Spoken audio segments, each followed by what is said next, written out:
Thanks for join Benarsi Memorial Tutorial. Channel ini menyajikan berbagai macam video materi hukum. Subscribe, like, and share. Selamat menyaksikan.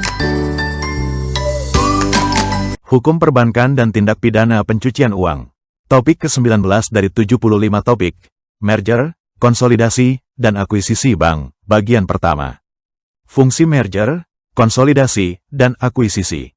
Sistem perbankan dewasa ini sangat dimungkinkan terjadi merger, konsolidasi maupun akuisisi. Keberadaan kegiatan tersebut dapat dikarenakan untuk meningkatkan modal perbankan ataupun peralihan kepemilikan karena proses penjualan maupun pengambil alihan, take over. Pelaksanaan merger, konsolidasi, dan akuisisi dapat dilakukan atas A. Inisiatif dari bank yang bersangkutan, atau B. Atas permintaan Bank Indonesia, atau C. Inisiatif badan khusus yang bersifat sementara dalam rangka penyehatan perbankan. Perbankan memiliki peran yang strategis karena fungsi utama perbankan sebagai penghimpun dan penyalur dana masyarakat dalam rangka menunjang perekonomian nasional. Dalam kehidupan perekonomian yang semakin terbuka dan berkembang cepat, dibutuhkan layanan jasa perbankan yang semakin luas, baik, dan berkualitas. Sehubungan dengan hal tersebut diperlukan sistem perbankan yang sehat, efisien, dan mampu bersaing dalam era globalisasi dan perdagangan bebas. Untuk itu, perbankan perlu didorong untuk memperkuat dirinya melalui berbagai upaya, antara lain merger, konsolidasi, dan akuisisi.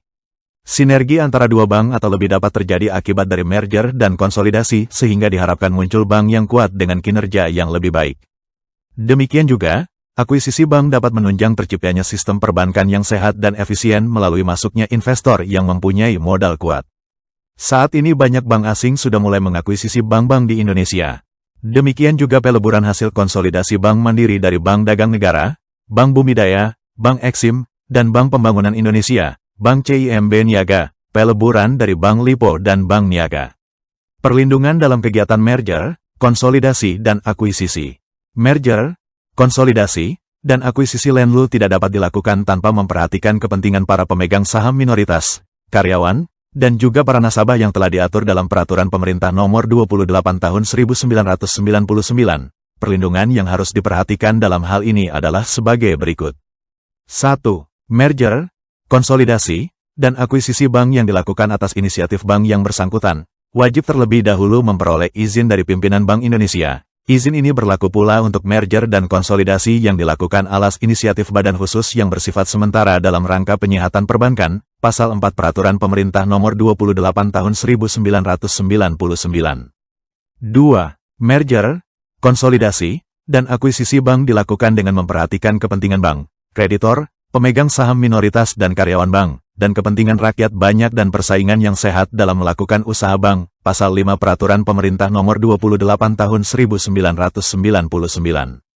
3. Merger, konsolidasi, dan akuisisi hanya dapat dilakukan dengan persetujuan rapat umum pemegang saham bagi bank yang berbentuk perseroan terbatas atau rapat sejenis bagi bank yang berbentuk badan hukum lainnya. 4.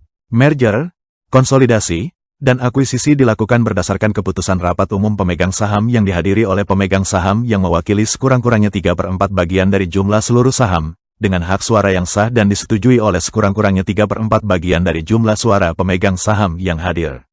5. Bagi bank yang berbentuk perseroan terbuka, dalam hal persyaratan sebagaimana dimaksud dalam ayat 2 tidak tercapai maka syarat kehadiran dan pengambilan keputusan ditetapkan sesuai dengan peraturan perundang-undangan yang berlaku di bidang pasar modal.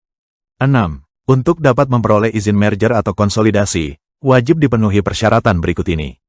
A. Telah memperoleh persetujuan dari rapat umum pemegang saham bagi bank yang berbentuk perseroan terbatas atau rapat sejenis bagi bank yang berbentuk badan hukum lainnya sebagaimana dimaksud dalam Pasal 7 Peraturan Pemerintah Nomor 28 Tahun 1999. B. Pada saat terjadinya merger atau konsolidasi, jumlah aktiva bank hasil merger atau konsolidasi tidak melebihi 20% dari jumlah aktiva seluruh bank di Indonesia. C. Permodalan bank hasil merger atau konsolidasi harus memenuhi ketentuan rasio kecukupan modal yang ditetapkan oleh Bank Indonesia. D. Calon anggota direksi dan dewan komisaris yang ditunjuk tidak tercantum dalam daftar orang yang melakukan perbuatan tercela di bidang perbankan. 7. Akuisisi bank dilakukan dengan cara mengambil alih seluruh atau sebagian saham yang mengakibatkan beralihnya pengendalian bank kepada pihak yang mengakuisisi. Pengambil alihan saham bank, baik secara langsung maupun melalui bursa efek, yang mengakibatkan kepemilikan saham oleh pemegang saham perorangan atau badan hukum menjadi lebih dari 25% dari saham bank yang telah dikeluarkan dan mempunyai hak suara, dianggap mengakibatkan beralihnya pengendalian bank, kecuali yang bersangkutan dapat membuktikan sebaliknya. Pengambil alihan saham bank yang mengakibatkan kepemilikan saham oleh pihak yang mengambil alih menjadi 25% atau kurang dari saham bank yang telah dikeluarkan dan mempunyai hak suara dianggap tidak mengakibatkan beralihnya pengendalian bank, kecuali yang bersangkutan menyalahkan kehendaknya untuk mengendalikan atau dapat dibuktikan bahwa yang bersangkutan secara langsung atau tidak langsung mengendalikan bank tersebut.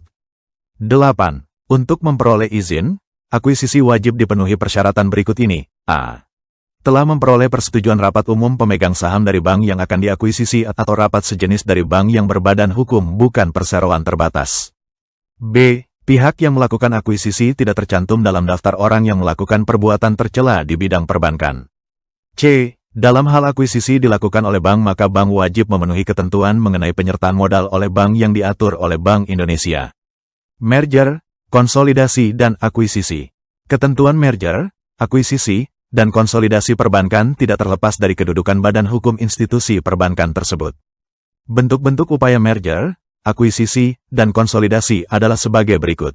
Merger. Pasal 1 Angka 2 Peraturan Pemerintah Nomor 28 Tahun 1999 tentang merger, konsolidasi, dan akuisisi, menyebutkan bahwa merger adalah penggabungan dari dua bank atau lebih, dengan cara tetap mempertahankan berdirinya salah satu bank dan membubarkan bank-bank lainnya tanpa melikuidasi terlebih dahulu. Sedangkan pengertian merger menurut Undang-Undang Perseroan Terbatas Nomor 40 Tahun 2007, yaitu perbuatan hukum yang dilakukan oleh satu perseroan atau lebih untuk menggabungkan diri dengan perseroan lain yang telah ada, yang mengakibatkan aktiva dan pasiva dari perseroan yang menggabungkan diri beralih karena hukum kepada perseroan yang menerima penggabungan dan selanjutnya status badan hukum perseroan yang menggabungkan diri berakhir karena hukum.